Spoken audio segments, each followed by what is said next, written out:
Dalam hadis Rasulullah menjelaskan bahwa setiap bid'ah itu sesat dan yang menyesatkan itu akan menjerumuskan kita ke dalam api neraka.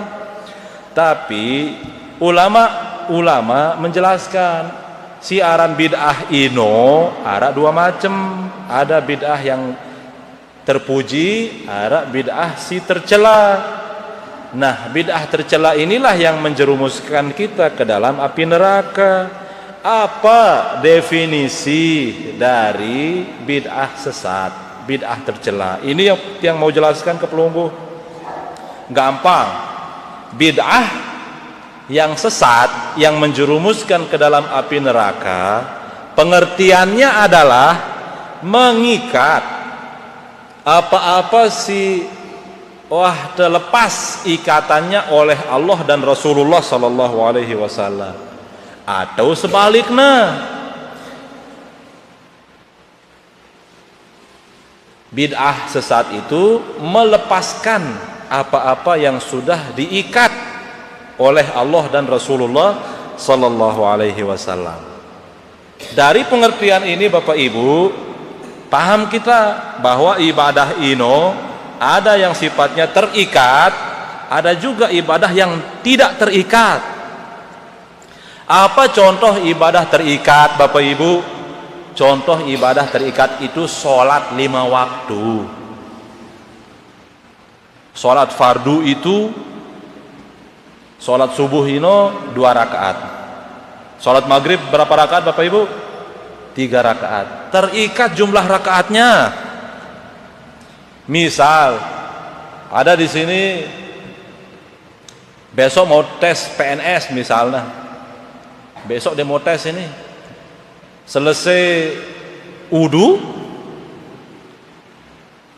sholat subuh. Tahu dia sholat subuh itu 2 rakaat aslinya. Ya Allah, hari ini saya mau tes PNS ini. Saya tahu ya Allah sholat subuh ini 2 rakaat. Tapi nih, ikhlas, saya kasih bonus ya Allah, kali ini saya sholat subuh 10 rakaat. Ikhlas aku, saya berniat semata-mata karena Allah, dengan alasan cinta kepada Allah. Apakah sah sembahyangnya sholat subuh 10 rakaat itu? Tidak sah. Justru dapat dia dosa melakukan bid'ah sesat. Tidak pernah dicontohkan oleh Nabi dan para sahabat. Masuklah dia ke api neraka wal'iyazubillah. Kenapa dikatakan bid'ah? Karena yang terikat ini berani dilepas ikatannya. Paham Bapak Ibu sekalian? Terikat jumlah rakaatnya, terikat hadap kiblatnya, terikat tata caranya, harus dalam keadaan suci bersih, dalam keadaan berwudu. Wudu aja Bapak Ibu, walaupun wudu itu sunat dan wajib hukumnya untuk melaksanakan ibadah yang wajib. Pira rukun wudu Bapak Ibu? Berapa rukun wudu? 6. Yang pertama apa? Pasang niat. Sebelum kita pasang niat wudu Bapak Ibu, disunnahkan kita cuci tangan dulu, kumur-kumur, kemudian kita hirup, masukkan ke hidung. Apa hikmahnya dia sunat? Dan kenapa urutannya seperti itu? Kanggo ke kita sebelum wudu hirup dulu, baru cuci tangan, setelah itu kumur-kumur. Tidak boleh. Harus sesuai urutan. Apa hikmahnya? Kan kita kalau mau wudu harus kita pastikan air yang kita pakai berwudu itu adalah air yang suci dan mensucikan. Dari mana saya tahu air ini suci mensucikan sekarang? Saya tes dulu. Tesnya itu 3 tahapan. Tes tahap pertama harus saya pastikan air ini tidak berwarna. Makanya cuci tangan. Selain untuk membersihkan tangan, kita harus pastikan air ini berwarna merah atau dia bening. Kalau dia berwarna merah air darah misalnya, masa pelungguh akan kumur-kumur? Pasti pelungguh buang kan?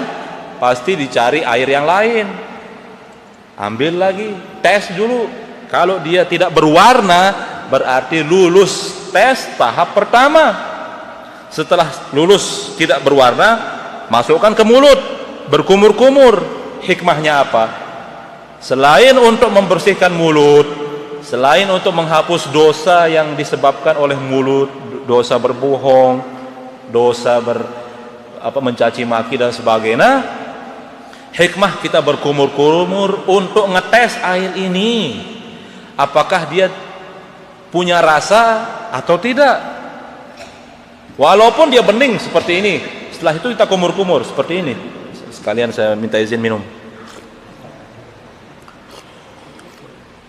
Kita kumur-kumur, walaupun dia tidak berwarna, bening. Ketika kita kumur-kumur, oh manis, oh ini arak sodanya, artinya dia, oh Sprite ini. Masa pelungguh akan lanjut masukkan ke hidung? Enggak kan? Cari lagi air yang baru, tes lagi dari awal, tidak berwarna, lulus. Kumur-kumur, tidak ada rasanya, lulus. Tes tahap kedua, tinggal terakhir, masukkan ke hidung. Walaupun dia tidak berwarna, tidak punya rasa, masuk-masuk ke hidung bau elor, bau elor, berarti ini air ludah ini. Buang, cari lagi yang baru, tes lagi dari awal. Kalau dia sudah tidak ada rasanya, tidak ada warnanya, tidak ada rasanya, tidak ada baunya, yakinlah kita bahwa air ini suci dan mensucikan. Barulah kita pasang niat, baru cuci muka, dan seterusnya sampai terakhir tertib. Inilah contoh-contoh ibadah yang terikat, harus kita lakukan sesuai aturan. Tidak boleh kita tukeran misalnya, saya biasanya malam itu lelah, biarlah sholat isya saya tuker dengan sholat subuh meh. Biasanya saya pagi-pagi itu bangun seger, tukeran meh. Sholat subuh saya lakukan di malam sebelum tidur, sholat isya saya lakukan di subuh, di waktu pagi. Sah sembahyangna ndak sah? Mau ya bahkan dosa bid'ah, tidak pernah dicontohkan Nabi dan sahabat, bahkan dilaknat. Karena apa? Berani melepaskan ibadah yang sudah diikat oleh Allah dan Rasulullah sallallahu alaihi wasallam.